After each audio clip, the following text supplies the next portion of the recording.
I want to start this video off with a warning. Everything you're about to hear is true, and the things I'm about to describe are real. The entities, the incantations, and all things in between. So please, do myself a favor, do yourself a favor, do not attempt to do any of the things I'm about to describe.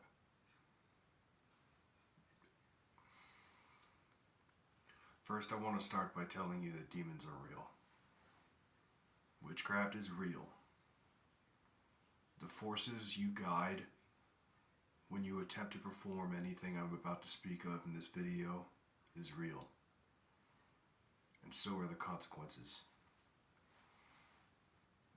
Now, I grew up in a very conservative home in a little town called Little River in South Carolina. It's just outside of Myrtle Beach.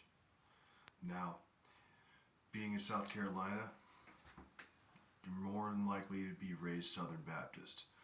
Now, when you're raised Southern Baptist, one thing you encounter is an aversion to anything remotely edgy at all. And so, when you grow up with such limited exposure to such things, the natural inclination, once you are exposed to that, it can be either, you could be either disgusted, you could be afraid, or worse, you can be curious.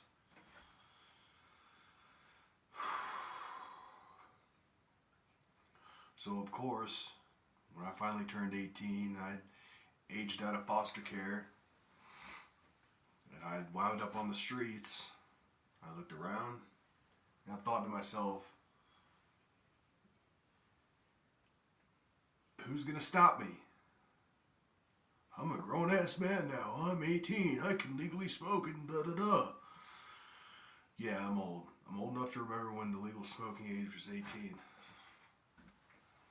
So that's gonna age well.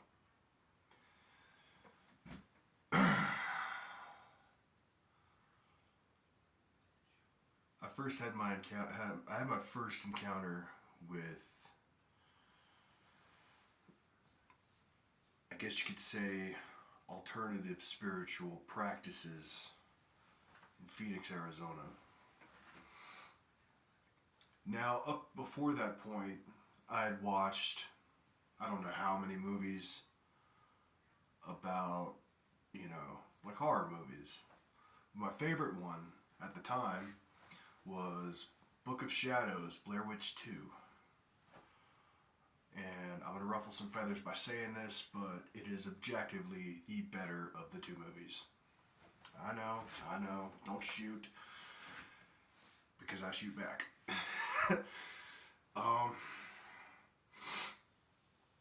Yeah, so watching those movies and stuff like that, it introduced me to the concept of, witchcraft, or speaking with the dead, or channeling spirits, or asking entities for favors.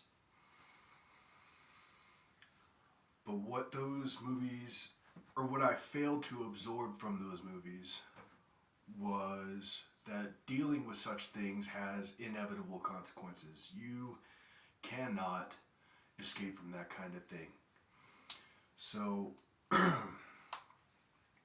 fast forward again back to being 18. I meet this girl. She's hella into witchcraft. Or at least she pretended to be, She was one of those girls who grew up Mormon in Utah and was just out there doing every little thing because she never got to do anything at home. So she and I had that in common. But after her and I broke up, I thought to myself, look at all these fucking fakes. These motherfuckers ain't really doing it. They're not actually, they're fucking, that Ouija board's a piece of fucking paper. Fuck that shit. So what did I do? Well, I went to this little place in North Phoenix called the Four Winds.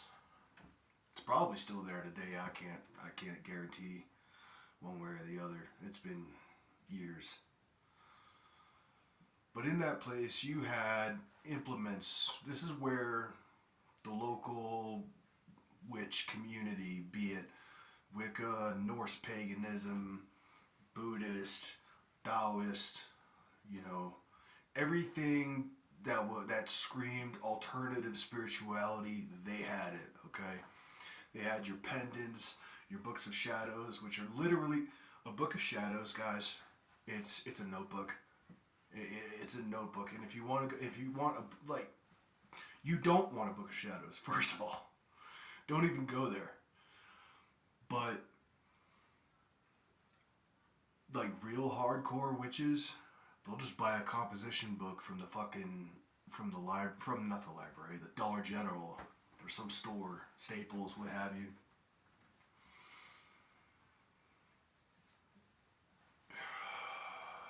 But at this place, they had like specialized ones. And what I mean by specialized, it was just bound in leather. They were just fancier notebooks. It's just blank. With, you can get them with like little symbols on them and shit. I would steal shit from there all the time. So that's when I first started dabbling. I had done my first divination session with what is known as a pendulum. And for those who don't know, when you go into divination and you start with pendulums, you may ask yourself, what the fuck is a pendulum? Well, typically, when you go to these stores, when you go to these other places, you'll find a little stone on a small chain. And you take a little piece of paper and you write yes or no or what have you, whatever set of answers, okay? You would hold that pendulum perfectly still over the center of that paper. Perfectly still, best you can. And you would ask a question in your mind. You clear your mind, you ask a question, you go into it with not with I want it to be this answer, or it should be this answer, or I hope it's not this. The state of mind you go into it with is, I wonder what the answer will be. Now, what they don't tell you, because most of them don't believe it, they're just trying to be edgy, because they grew up in a conservative house and they just want to stick it to their parents. What they don't tell you is when you do something just that simple, you're inviting demonic influence into your life. That's not a joke. This isn't a prank. Okay? My first divination session, I don't even remember what I was asking. I just knew I had a little pendulum. I don't even remember what it was made of. I don't even think. I think it was a piece of rose quartz on a little sterling silver chain. And I remember holding that pendulum, and just when I thought, like, this is bullshit, it's not going to work, it starts swinging. And I noticed that it started swinging more heavily to one side. And that's how you get your answer. So, like, even something is just holding a little piece of rock on a string over a sheet of paper with that, what matters is intention. Okay? When you do this, your intention and your openness to this answer is what invites that influence. Now, it's not like something out of a horror movie. You don't feel anything, you don't hear anything, you don't see anything. Just this little inanimate object moving in a way that's unnatural. That's not you doing it. Now, unlike a Ouija board, which I have done, Ouija boards are bullshit. I'm telling you right now, Ouija boards are fake. Fake. Alright? The only Ouija board with the Oculus that moves on its own, it's fake, okay? There's a magnet, or it's got a little fucking motor in it. There is not a person on this entire app that has ever successfully summoned anything with just a Ouija board, okay? You can go to fucking Spencer's Gifts. They're made by Mattel, I think. The same motherfuckers that make Barbie, okay? Do with that what you will.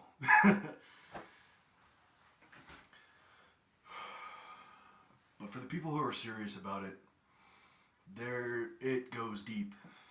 It goes really deep. But anyway, after that first divination session, I started reading books on the subject. And my favorite one at the time, don't go check this book out.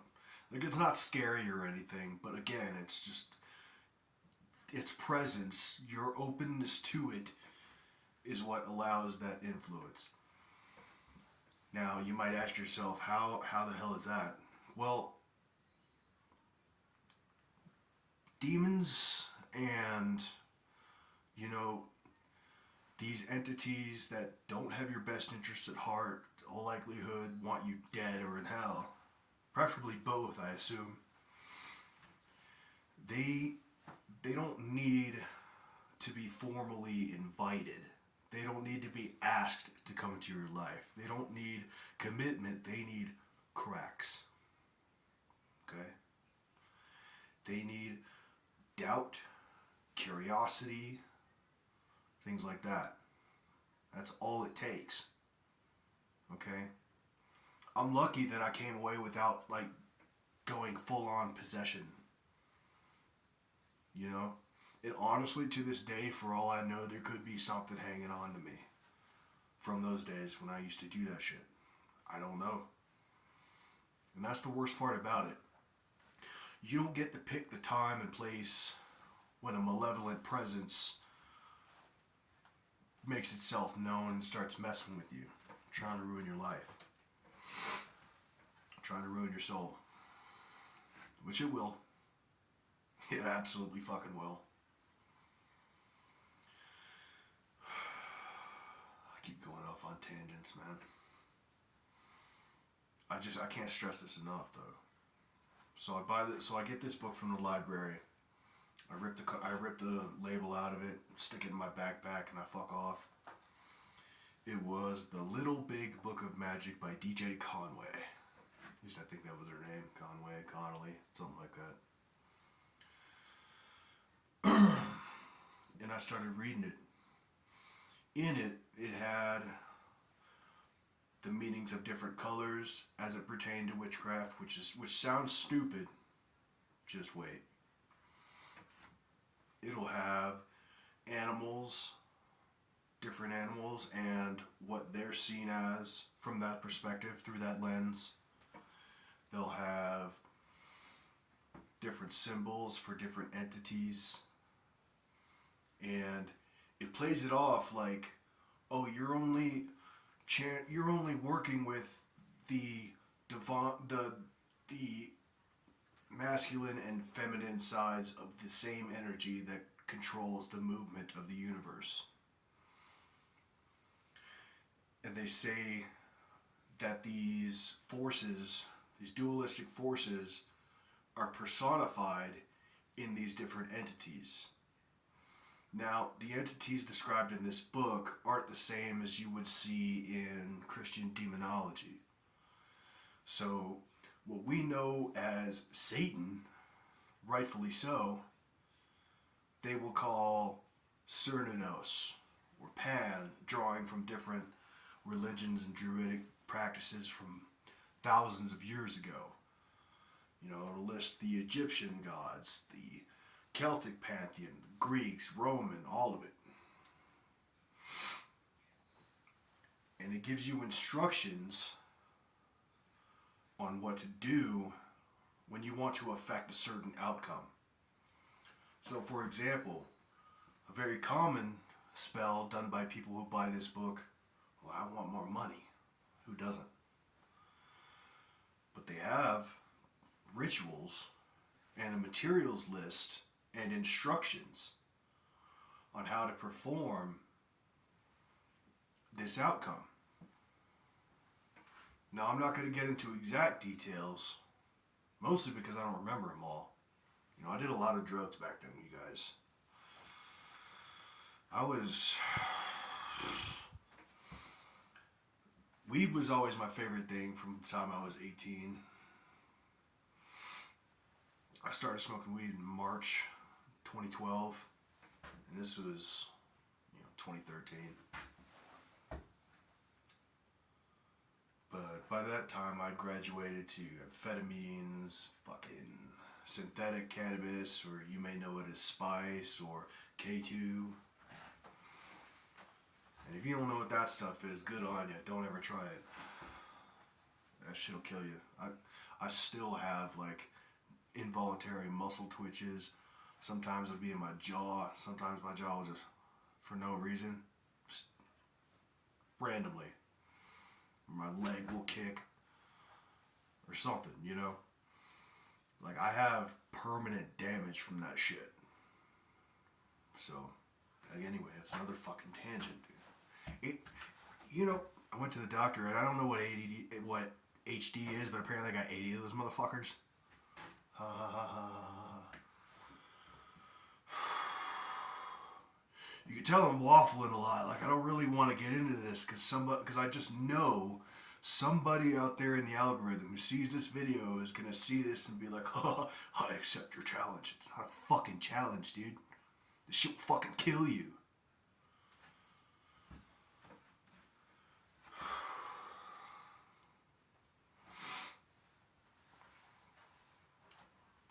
One of the rituals I'd learned from this book, The Little Big Book of Magic by DJ Conway, it's called Drawing Down the Sun. Now, this is where you take the requisite materials and you say the requisite incantation. You and your partner stand in the sealed circle. And you have, let's call them items. One of those items is called an athame. Typically, it is a black, ideally double-edged dagger of some kind. Now, if I was still into that kind of thing, just this K-bar would have worked. Now, that would serve as almost like in the same way as a wand. Now, it's not the same as wands in Harry Potter where you point it at something, say a word, and something happens. It works as a lightning rod for these energies that you're trying to, these energies and these entities and these beings that you're trying to interact with. Again, don't fucking do it. You take your athame, you hold it. I can't remember where you're supposed to you point it up because you're trying to draw it down. For drawing down the sun, you're trying to draw in the masculine side of the energy that moves things in the universe, that keeps everything going. So their idea is that this energy pervades every living and non-living thing. And the idea is that with these practices, that you can interact with and guide these energies toward a certain outcome. Now, what a lot of people don't tell you is that when you draw down the sun, that entity will come into you and speak through you. So, this other girl and I, we were doing that. And I remember the moment it happened. Like, I was homeless at the time. We're like in this little smoking area outside of an apartment complex in the middle of the night. Excuse me. And then, another thing people don't tell you is that when that entity literally possesses you, you're not terrified. It doesn't feel scary. I felt just serene. So peaceful. And looking back now, that's probably the scariest part. You know, like you felt perfect. Not like you'd never done anything wrong or that you never will. But there was no anger, no pain, no hostility, not a single mean thought or bone in my body.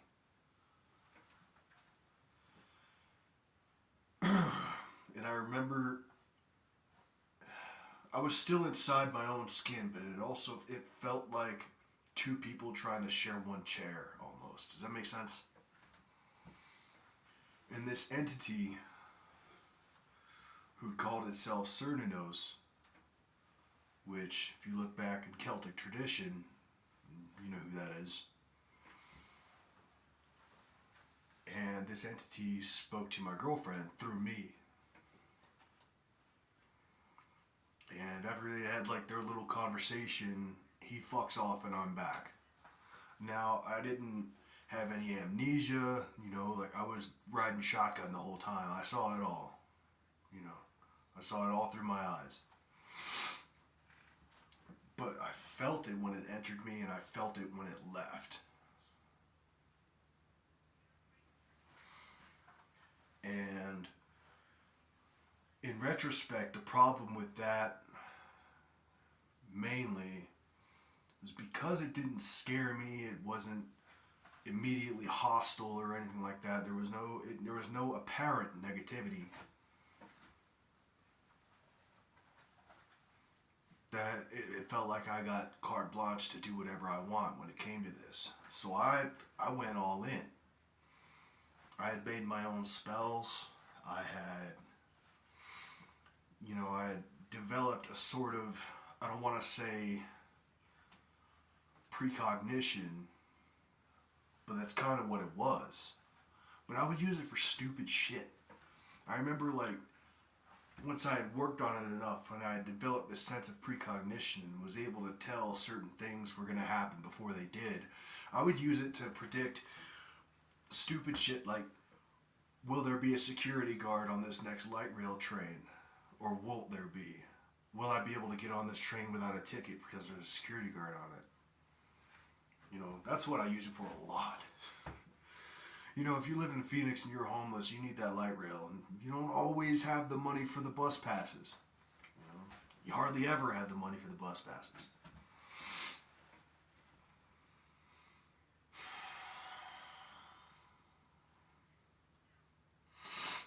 You know, I used to try and influence people. I did that a lot. You know, got a lot of women in my bed with magic, dude. You know, I mean, look at this fucking mug. How else was I going to do it, right? To be fair, I looked a little better then than I do now. I fucking hate this. Fuck, I hate this.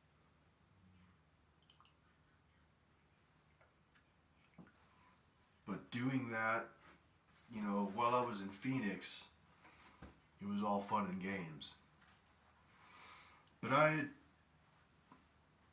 had jumped from the Gardnerian tradition, which for modern Wicca is where Gerald Gardner had basically, you know, back in like early 1900s, he had gone and lived with all of these other pagan tribes that still practiced the old ways. And he had taken all of that and in his own, I guess, theology, in his own version, he characterized it as all of these practices and these entities and these rituals and incantations and whatnot, that it was all facets of the same whole.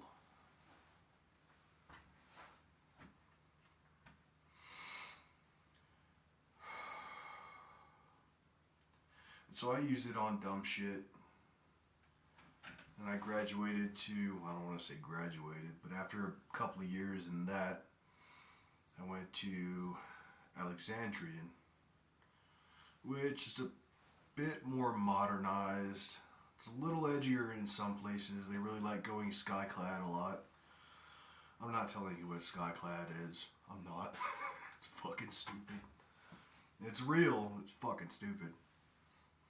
I never did that. I never performed magic skyclad. That's fucking nope. It's a good way to get arrested. I'll put it that way.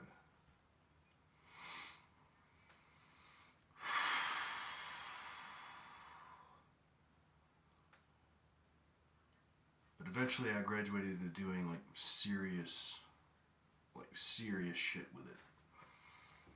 So I went back to the Four Winds. I stole my own little book of shadows. Just this little memo pad sized, leather bound little booklet with blank pages. And I would look in this book, Little Big Book of Magic by DJ Conway, and I would be like, okay, I need this candle, I need to say these words at this time with this other thing, and boom, there's a spell. You invoke this entity from this pantheon because they're supposed to be really good with that.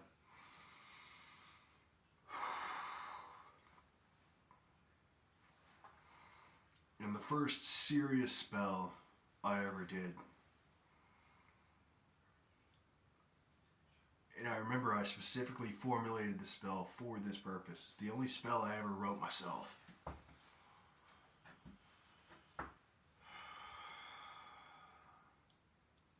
shouldn't have done it at all. My first son's mother told me she was suffering from ovarian cancer and she had like maybe 2 years.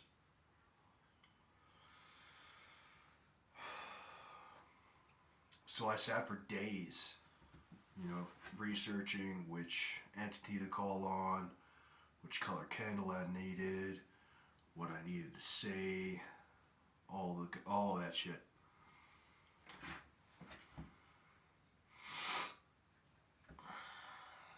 And I performed that spell with her, and the next doctor's appointment she went to, her ovarian cancer was gone. She still had endometriosis, but it wasn't as much of a pressing issue at the time, Again, I'm going to wear it out saying this, but I'm not kidding. Don't do this shit. Don't ever do this shit. Okay? Because it was not my place to decide whether she got to go on as she was or die of ovarian cancer. That wasn't my place. And I paid for that. But I'll get into that. Can you tell this is going to be a long-ass video? Sorry about that, by the way. This is you can tell this is really hard for me to talk about because it still fucks with me.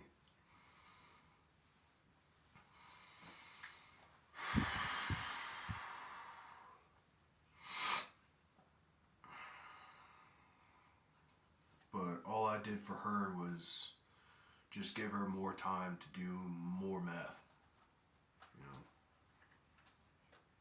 And mind you, this was after we had already broken up. After my son was born, and I never got to meet him, my first son, I never got to meet him. But she was still running around. She told me she had cancer. I'm like, well, fuck, I don't want her to die. She's a bitch, but still.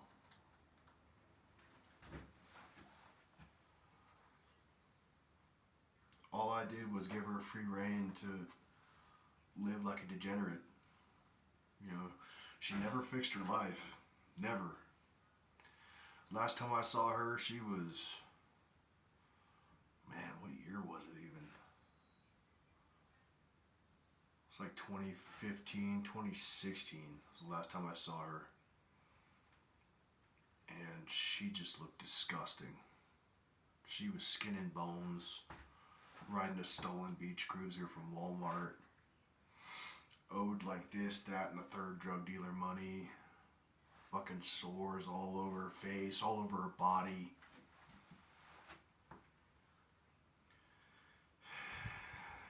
Eventually she overdid it. Now she's gone anyway. wasn't the cancer that took her. It was her own fault.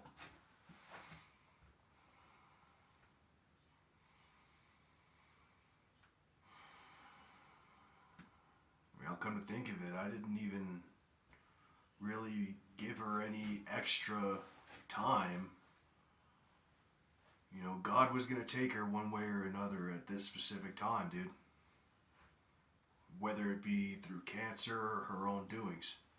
She was going. You know, it's like my mom says, when God reaches down, taps you on the shoulder and tells you it's time to go, you're not winning that argument. She didn't win that argument.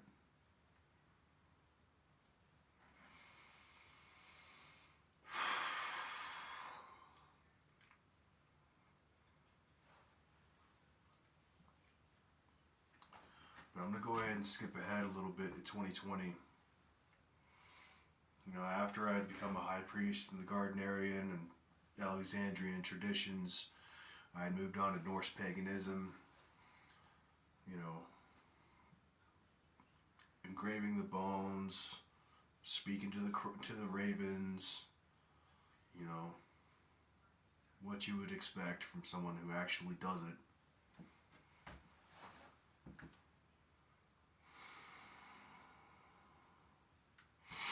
Up to this point, by this point, I had already been invited to join a coven, but I refused because they were Kraulan. Now, as the name suggests, Kraulan is the brand of magic practiced by none other than Aleister Crowley. If you've ever heard of that guy, he was a fucking mess. But I want to say the shit he did, that was real too. The Hermetic Order of the Golden Dawn still lives on. It's still around. They invited me. You know, and I'm no badass for turning them down either. That's just what you're supposed to do. You know? Because as far as I'm concerned, Kraulan witchcraft is like Satanism without calling it Satanism. And I was one of those too. Now, I wasn't Luciferian, which are the guys that actually perform black magic for the sole purpose of causing harm and, you know, sowing discord amongst Christians, attempting to bring more people to hell. You know, I was LeVeyan, which, if you remember, Anton Szandor LaVey, you know, arrogant fuck that he was, he saw Satanism as being merely symbolic. He was an emo kid before emo kids were a thing. Does that make sense? He wanted to be as edgy as possible just for the sake of being edgy. In LaVeyan Satanism, Black Mass is just a show. Just a big show meant to scare the Christians and mostly the Baptists. The Baptists are fucking scared of everything.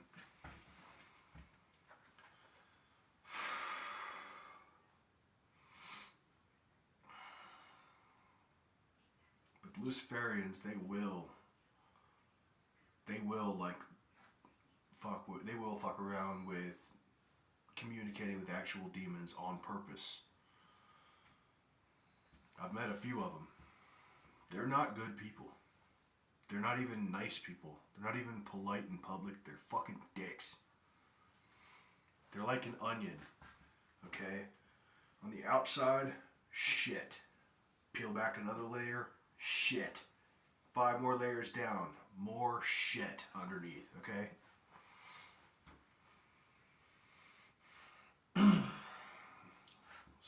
And these people will willingly invite demons to live in them and to carry out their will against anyone, really.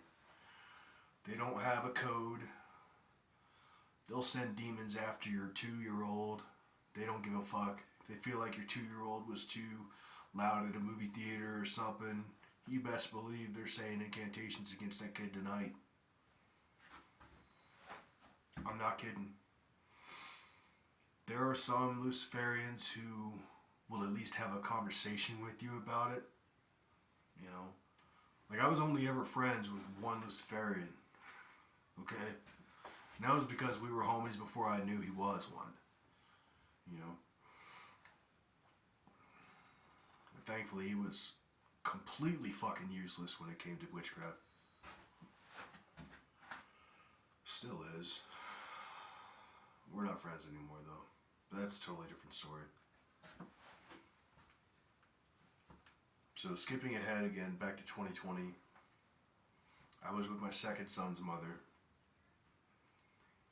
And I had bought another copy.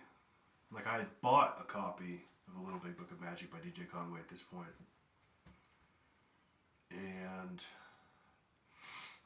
I remember I was coming off of an acid trip. Now, for those of you who don't know, like, acid does lysergic acid diethylamide number 25. Okay. So we're not confused about the fucking chemical that was in my system. That stuff does profound things to your brain, good and bad. You'll form new neural connections and different perspectives like that. The type of learning that would take years under normal circumstances, or a problem solving that would take countless sessions of just beating your head against the wall because you don't know what the fuck the answer to whatever your question is, you gain, like, it'll flip your entire way of thinking on its head. Sometimes literally. But that's also another story.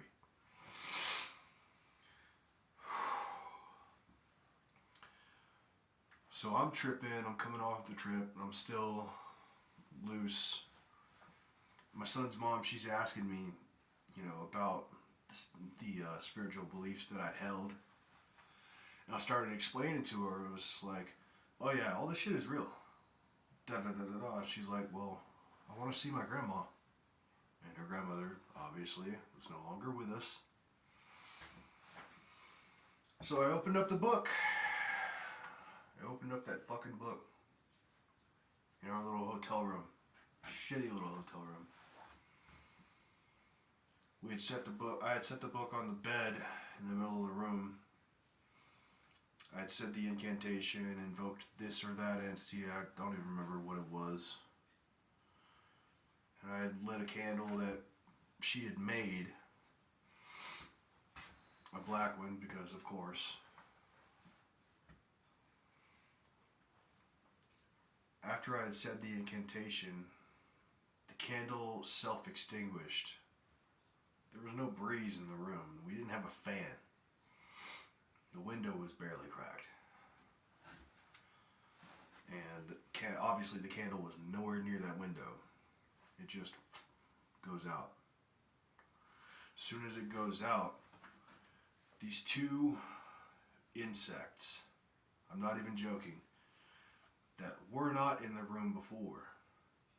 The ceiling light was still on, by the way. So these two insects that were not in the room before had like come out from either side of the light fixture and kind of fluttered a bit and then just gently floated down to the bed and landed on the open book, and they both died instantly right where they sat.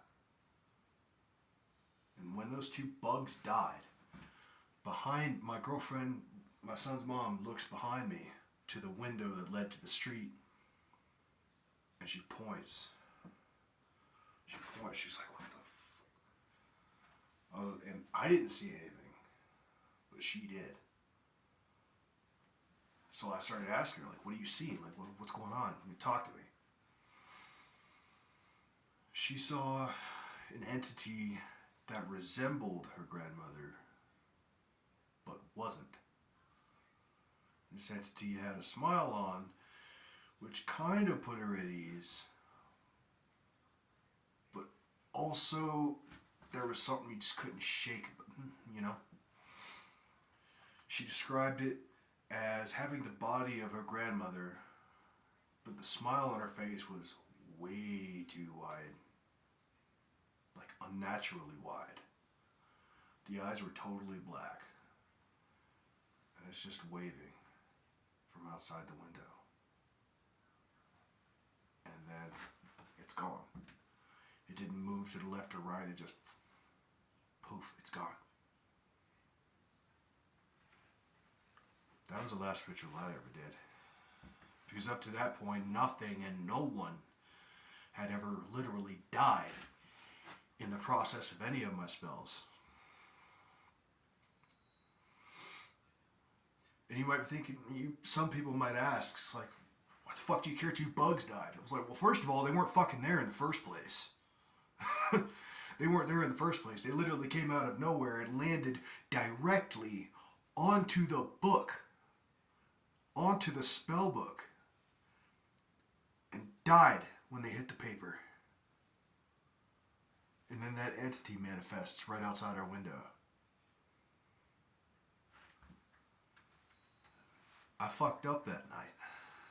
You know why? Because I didn't draw the circle before we started the ritual. Now, why is that important? Well,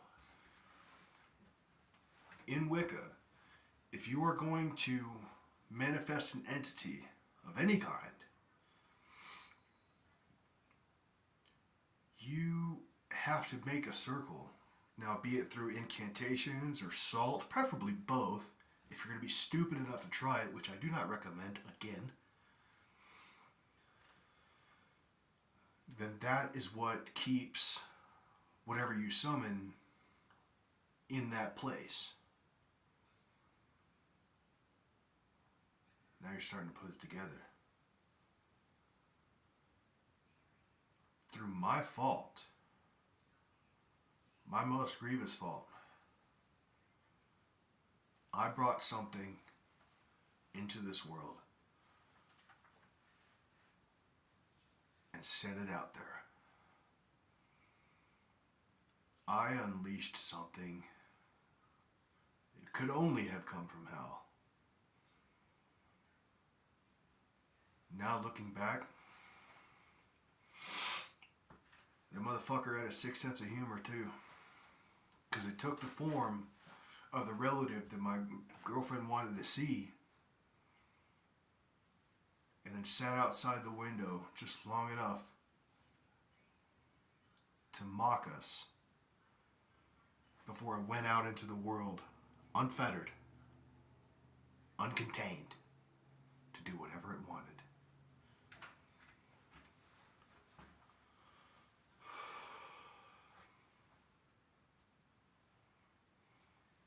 And I gotta live with that for the rest of my life.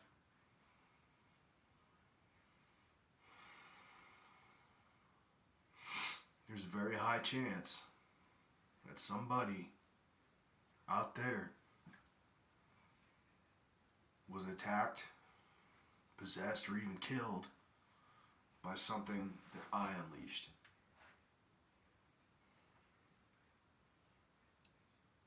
I did it.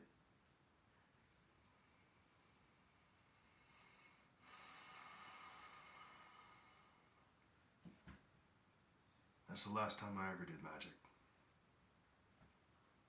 It's the last time I ever even opened that book. I don't have it anymore, thank God.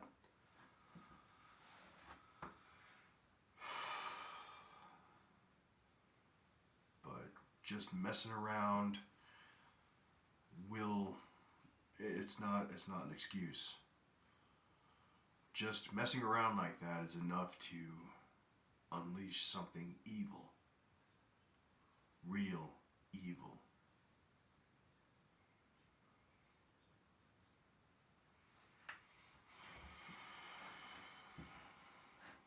And I did.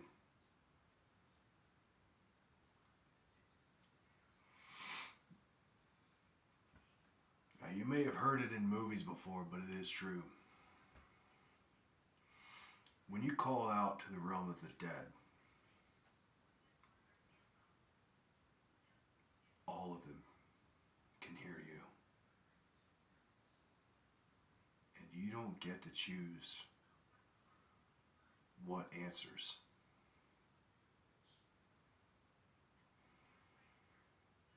Don't ever do what I did.